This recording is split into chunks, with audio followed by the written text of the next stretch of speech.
أفادت قيادة الدرك الوطني أن التقلبات الجوية الأخيرة خاصة مع تساقط الأمطار والثلوج أدت إلى غلق العديد من الطرقات بسبب تراكم الثلوج. وحسب ما أعلنت عنه مصالح الدرك الوطني عبر صفحتها الرسمية على الفيسبوك أنه على المواطنين ومستعملي الطريق السيار شمال جنوب بلدية بنشكاو بولاية المدية ومستعملي الطريق الوطني رقم 18 رابط بين بلديتي تافراوت وسيدي زهار بولاية المدية إلى أخذ الحيطة والحذر مع رفع درجة التركيز أثناء السياقة وتخفيض السرعة قدر الإمكان.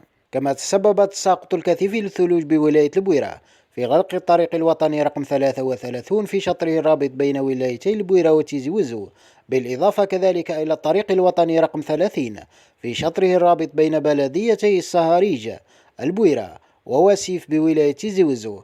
كما أن الطريق الوطني رقم 15 رابط بين ولايتي البويرة وتيزي وزو بالضبط على مستوى منطقة كول بلدية أغبالو. أما بولاية تيزي وزو فالطريق الوطني رقم 15 رابط بين ولايتي البويرة وتيزي وزو بالضبط على مستوى فج تيروردا بلدية إفرحونان مغلق بسبب تراكم الثلوج.